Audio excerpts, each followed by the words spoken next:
Sobre o Jorge Messias, advogado-geral da União, ele mais 6 pessoas perderam o visto americano, né? Vamos lá, os impactados foram o Jorge Messias, AGU, José Levi, ex-secretário-geral do Tribunal Superior Eleitoral, na gestão do Alexandre de Moraes, o Benedito Gonçalves, aquele que levou 6 tapinhas no rosto do Lula, missão dada, missão cumprida, ex-ministro do TSE, o Ayrton Vieira, juiz auxiliar do Alexandre de Moraes no STF, o Marco Antônio Martim Vargas, ex-assessor eleitoral do Alexandre de Moraes. Esse aqui, Ayrton Vieira, o Vargas, estão todos naquelas mensagens que vão sendo divulgadas aí pelo Talhaferro, envolvidos numa série de arbitrariedades, de abusos e ilegalidades, tá? O Rafael Henrique Tamay Rocha, aquele magrinho que, inclusive, participou ali liderando, né, comandando os interrogatórios, vários interrogatórios desse fajutíssimo julgamento aí do núcleo crucial. O Alexandre de Moraes, quando não participava, era este sujeito, o Rafael Henrique Tamay Rocha, que participava, e a Cristina Yukiko Kusahara, que foi chefe do gabinete do Alexandre de Moraes, que também aparece em várias mensagens daquelas que o Eduardo Talhaferro tá divulgando. E todos os parentes imediatos deles, tá? Todos, cônjuges e filhos, também tiveram os vistos cancelados. Eu queria mostrar a defesa feita pelo Jorge Messias, né? Ontem eu estava vendo o Oeste Sem Filtro, mas primeiro é aquele print da tela do Oeste Sem Filtro, porque houve uma correção. Não é esse não, é o que eu mandei antes, que é a tela da TV. Eu fiz uma foto da tela da TV e ele cometeu, na primeira frase da nota em defesa dele, o Jorge Messias, 2 erros de português, né? Eu não sei se tem como... isso, amplia mais um pouquinho, se puder, ou pode encher a tela aí. As mais recentes medidas aplicadas pelo governo dos Estados Unidos contra autoridades brasileiras e familiares, então o sujeito é esse. As mais recentes medidas aplicadas, né? O sujeito é tudo, mas vamos pegar ali. As mais recentes medidas aplicadas. Então, sujeito, composto, né? Plural, né? Agrava. Só que tem uma vírgula depois de familiares, dividindo o sujeito, separando o sujeito do verbo.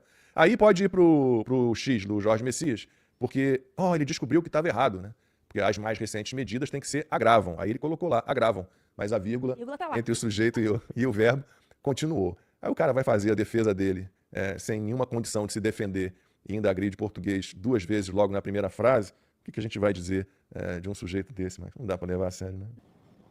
Bom, mas a expectativa, aí para trazer uma informação para a gente aqui, é que venham mais sanções por aí, né? A gente estava aqui passando, Alan, antes da sua entrada, as notas de repúdio, né, as notas em defesa de si, né, do Alexandre de Moraes, em defesa da mulher, do instituto dele, do Jorge Messias, do Itamaraty. A Ludmila estava comentando aqui a nota do Alexandre de Moraes, mas a embaixada americana em Brasília, ela já deixou o recado muito forte, né? Inclusive ela chama de aviso, né? Publicou um texto na rede social X, usando uma declaração do Marco Rubio, que é o equivalente ao ministro das Relações Exteriores no Brasil, aqui nos Estados Unidos, e a representação diplomática disse que as sanções devem servir de aviso. Vou ler aqui rapidamente, para que o Alan possa comentar também. Os Estados Unidos estão sancionando uma rede-chave de apoio ao violador de direitos humanos Alexandre de Moraes, incluindo sua esposa e a holding deles, o Instituto Lex. Que isso sirva de aviso a quem ameace os interesses dos Estados Unidos, protegendo e respaldando atores estrangeiros como Moraes. Vocês serão responsabilizados. É por isso, Alan, que a gente já tem mais uma garrafa de Moët e Chandon aqui na geladeira, e eu já estava falando para o Max que a gente precisa comprar outras. Olha, eu confesso, Lacombe, Lud, Max, só tirar o fone aqui um pouquinho, senão ficou me ouvindo, é bem complicado. Lacombe é acostumado com esse negócio de TV, de ter retorno, eu não.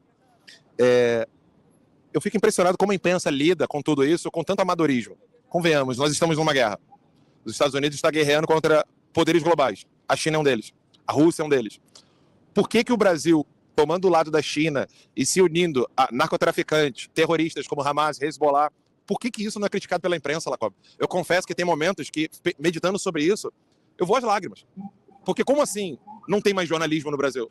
Como assim só tem a Timeline, a Oeste, a Gazeta, e pessoas independentes, a Auriveja e outras pessoas independentes, com uma estrutura pobre, né, de imprensa, gritando para um país de 213 milhões de pessoas que um tirano está unindo-se a Hamas, Hezbollah, Al-Qaeda, Farc, e a imprensa fica calada. Como assim não tem um mísero jornal da grande imprensa? É óbvio que o tempo dele já acabou, a internet chegou, certamente a nossa audiência aí já está muito maior do que a da CNN. Isso porque nós estamos com situações parcas, né, de instrumentos. Aqui, por exemplo, aqui na rua, estou sozinho. Eu fico segurando meu celular, botei num pedestal no meio da rua, falando com vocês na frente da ONU. Vim dirigindo direto, né, sem parar. Tudo isso por amor e carinho aos nossos assinantes que financiam esse trabalho e vão continuar financiando o nosso trabalho para que a gente possa crescer cada vez mais. É uma alegria para mim poder fazer isso para todos os nossos assinantes.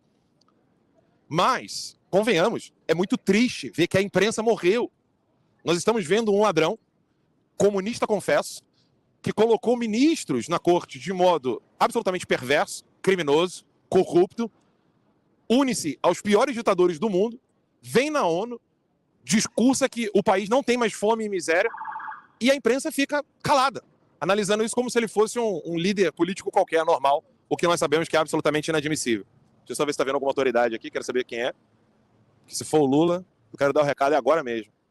Não, Austrália, acabei de ver ele. Mas eu queria reforçar isso, sabe? Você vê as sanções que o governo americano está fazendo é visando uma guerra em longo prazo. É óbvio, médio e longo prazo, né? Nem diria longo prazo. E está tirando os tentáculos do Partido Comunista Chinês. Por isso eu fiz questão de filmar aqueles carros que passaram ali contra o Partido Comunista Chinês, porque era assim que o Brasil tinha que estar. Será que a gente vai ter que esperar ver o nosso povo na situação do povo chinês para depois, meia dúzia de pessoas aqui nos Estados Unidos ficarem gritando para que o comunismo acabe de vez no Brasil? Será que a gente vai chegar ao patamar de Cuba? Ontem eu peguei um Uber de um cubano e ele falou, e eu perguntei para ele, né, como é que tá aqui nos Estados Unidos, eu sempre faço esse tipo de pergunta. E aí, como é que tá aqui nos Estados Unidos? Ele, pô, aqui tá muito bom, graças a Deus, tem que trabalhar bastante. Eu falei assim, e Cuba? Eu sempre pergunto como quem não sabe nada, né? Aí a pessoa foi falando, lá é ruim. Eu falei assim, é complicado, né? É comunismo, né? Socialismo. Ele é comunismo, socialismo. Eu falei, como é que você faz? Eu tenho que enviar dinheiro pra minha família que tá em Cuba. Aí eu falei assim, como é que você faz isso? Ele, eu tenho que fazer isso me escondendo do governo. Então eu tenho que enviar dinheiro de uma maneira que o governo não saiba. Gente, a gente tá próximo de chegar nesse ponto. Por quê? A gente precisa padecer ainda mais pra despertar. Sabe, é algo que me faz chorar às vezes, Lacombe. Eu não consigo segurar as lágrimas. Por que a gente tem que ver um comunista, ditador, discursando na ONU e não ter jornalismo cobrindo isso com crítica? Falando a verdade, eu não estou falando de apoiar Bolsonaro, de apoiar a direita. Não, simplesmente chegar e dizer assim, esse homem que discursou nesse prédio aqui é um ditador. É um comunista. Ele é um ladrão. Esse homem não pode ser presidente. E aí você vê o povo brasileiro, infelizmente, com essa imprensa que mente, omite e esconde deles o terror que o Brasil vive e o terror que ainda há de piorar se a gente não tirar Lula, Alexandre de Moraes e toda essa organização criminosa que hoje domina o Brasil.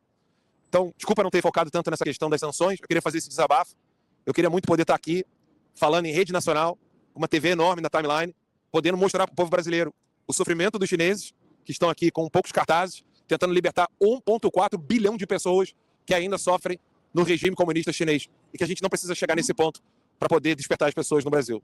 Eu queria muito, Lacombe, Ludmila, Max, poder gritar para todo o território nacional: não deixemos o nosso país sangrar ainda mais, para fazer com que as pessoas despertem e entendam o terror do comunismo, que possamos despertar o quanto antes. Ô Alan, não sei se você soube, houve um encontro muito rápido naquela antessala ali, lado de fora ali, logo antes da entrada para o plenário ali, para o púlpito da Assembleia Geral da ONU, e houve um encontro muito rápido entre o Trump e o Lula. O Trump falou sobre isso no discurso dele. O Max fez uma análise, vou até passar para o Max para ele passar para você mais ou menos o que o Trump disse e de que maneira o Max interpretou esse encontro, e aí você pode fazer um comentário em seguida, Max. É porque lembra da entrevista do Lula com a jornalista da BBC, né, onde o Lula disse que o Trump não queria falar com ele, o Trump não queria conversar, por isso que ele nem tentou ligar. Só que agora, no discurso, o Trump deixou claro que falou com o Lula antes de chegar ali no púlpito para fazer o discurso por alguns segundos, e ele falou até, tivemos uma química boa, gostei dele, ele gostou de mim, e que eles já teriam marcado uma reunião para a próxima semana. Ou seja, agora acabou a desculpa do Lula. O Trump fez uma ótima armadilha aí para o Lula para dizer o seguinte: eu quero conversar, inclusive já até marquei uma reunião. Então, se a reunião não acontecer, o mundo vai saber que quem não quer negociar, quem não quer conversa nenhuma, é o Lula.